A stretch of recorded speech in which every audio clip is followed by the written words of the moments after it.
Mother's Day is only for the well-behaved ones, Mom said on the phone. My 8-year-old daughter's little hands froze around her juice cup.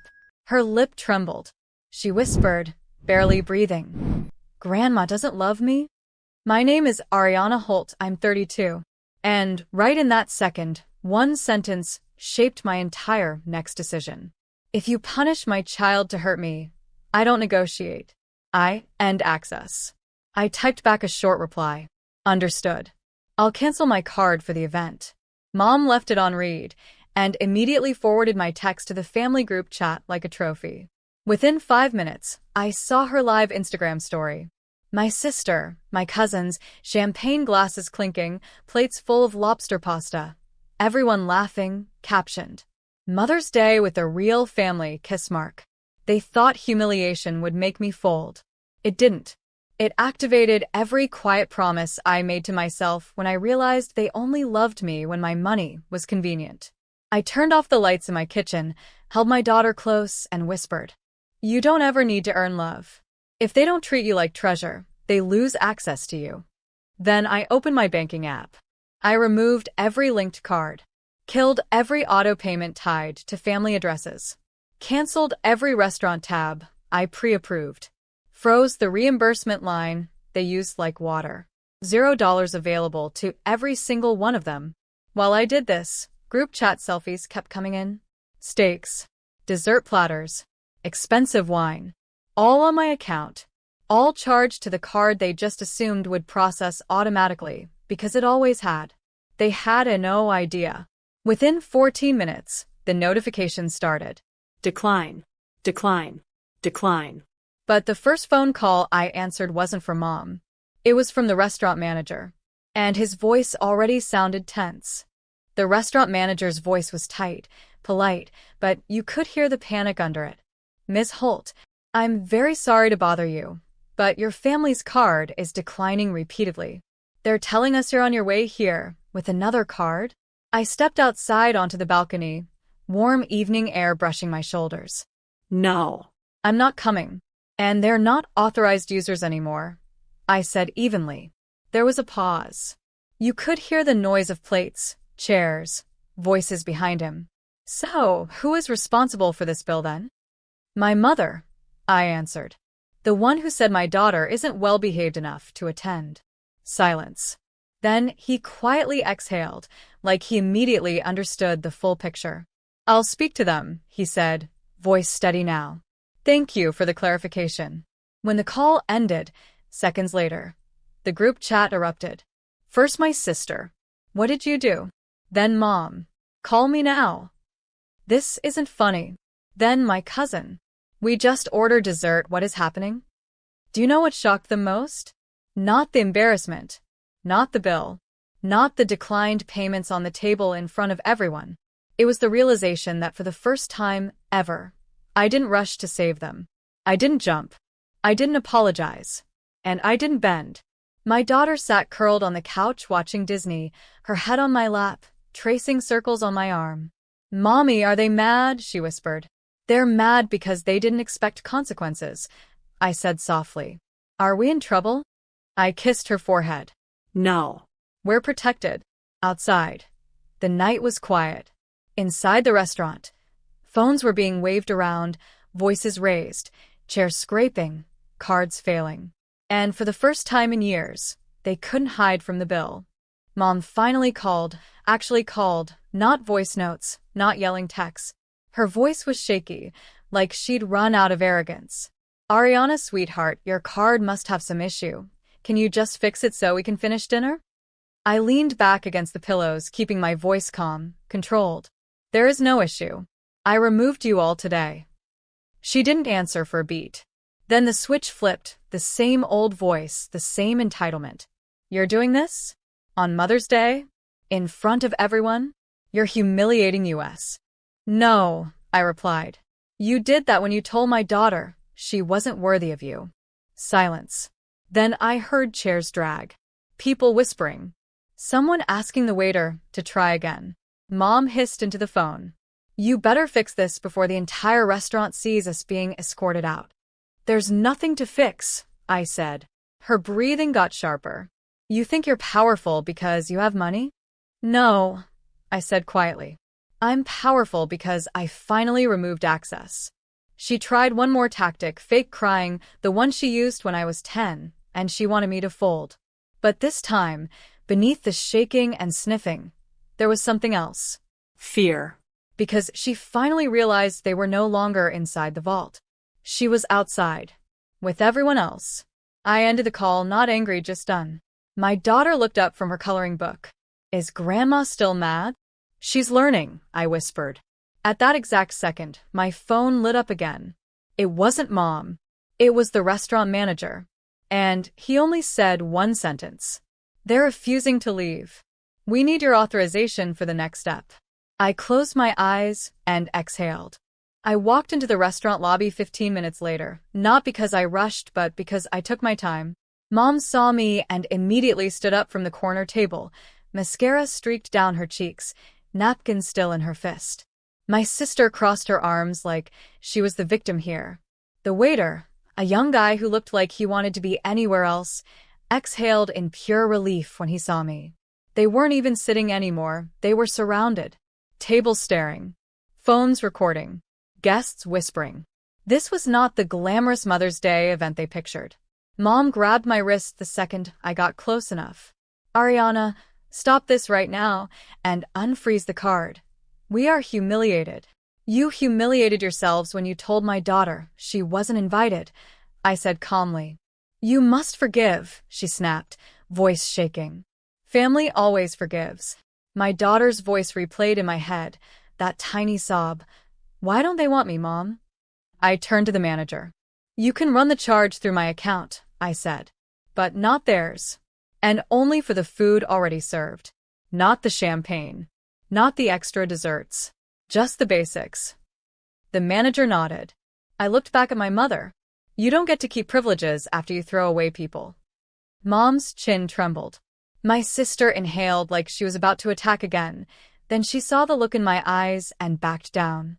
For the first time in my life, they understood there were consequences. Real ones. The manager processed the payment, I signed, and I walked out. Mom followed me into the entrance hallway, clutching her purse, voice thin as paper. Ariana, you're not serious about what you said earlier, right? I turned to face her. I haven't even started yet. She stood there speechless, like she didn't recognize her own child anymore. The elevator doors slid open behind me. I stepped inside, slow, deliberate, never breaking eye contact. She stayed frozen in the hallway. And right before the doors closed, she whispered, "What are you going to do?" I didn't answer, because there was nothing left to say, only proof to deliver. On the drive home, my phone buzzed nonstop. Dad calling, my brother calling, relatives calling, screenshots, voice notes, all of them suddenly worried. All of them suddenly trying to understand my state of mind. Funny how people only want clarity when their comfort gets threatened. When my daughter was crying, they were silent. When it's their luxury brunch collapsing, they discover urgency. The moment I parked, I walked into our living room. My daughter was coloring on the carpet, earbuds in, still wearing that little purple hoodie she wore this morning.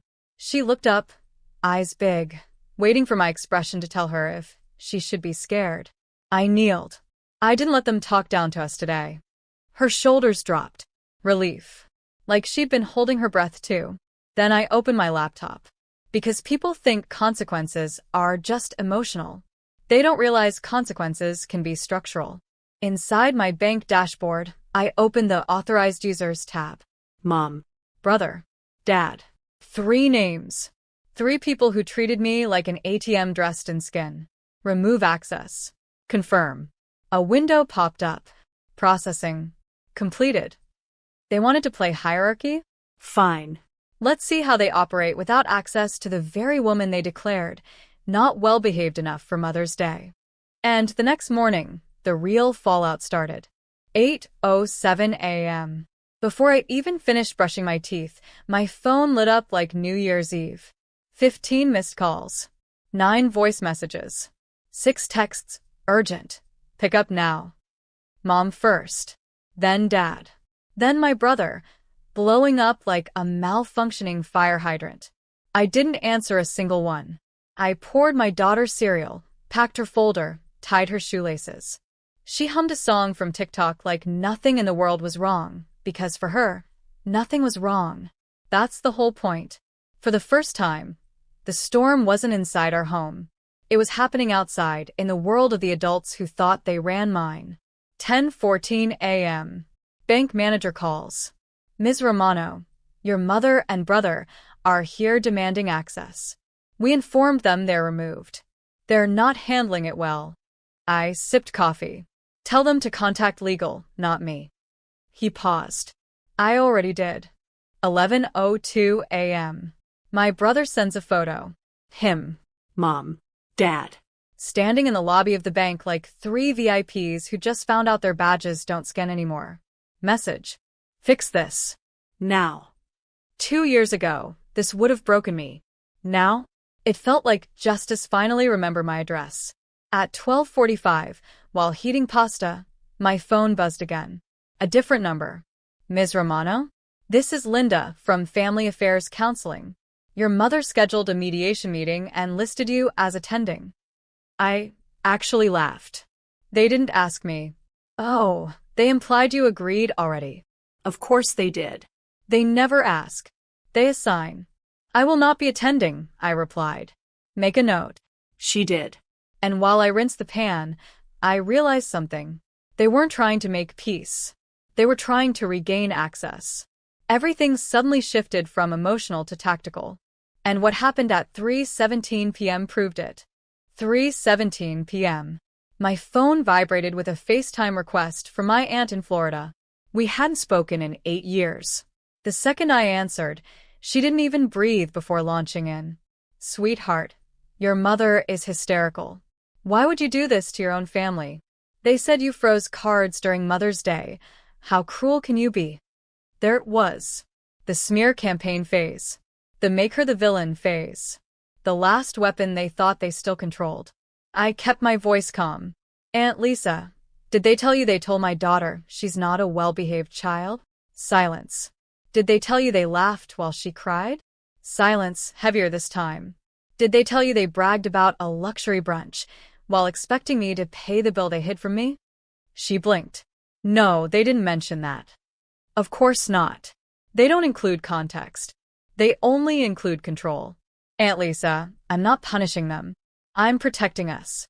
I ended the call, politely, and blocked her number 2. At 5:51 p.m., Mom tried a new angle.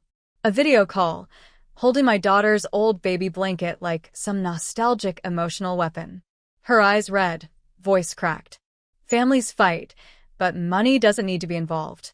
You can reverse all this. Reverse? There was nothing to reverse. This is the first time in my entire life I didn't fold. Mom, I said slowly, you're only upset because I stopped funding your cruelty. Her lips parted, like she'd been shot. Then I ended the call, mid-sob. I closed the phone, turned to my daughter coloring on the floor, and kissed her head. I'm breaking the cycle for her. At 9:28 p.m., my legal advisor texted me something that made my breath catch. It's time. 9:43 p.m. I sat at my kitchen island, laptop open, legal documents on the screen, while my daughter slept in her room with her nightlight glowing soft pink. My attorney's voice on speaker was steady, clinical. All family-linked accounts, obligations, joint access, and informal authorizations are now formally dissolved. You are legally insulated. No one can demand anything further. Do you wish to file the final notice?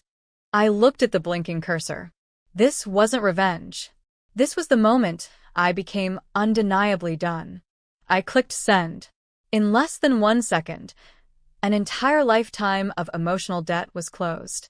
At 10:11 p.m., Dad called from a different number. I answered, only because I wanted the final moment to be clean. His voice wasn't angry now. It was thin. Your mother can't stop crying, he whispered. Your brother feels humiliated. They feel betrayed. I stared at the steam rising from my tea. I felt that for 30 years, I replied. You just never noticed.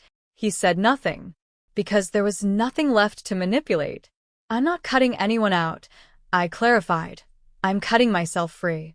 He inhaled sharply, and for the first time, maybe ever, he heard me. Really heard me. Then I ended the call. The next morning, I drove my daughter to the botanical garden. We walked among the cherry blossoms. We laughed. We ate ice cream at 9:30 a.m. for absolutely no reason. Her happiness wasn't a battlefield anymore. It was ours. Pure. Untouched.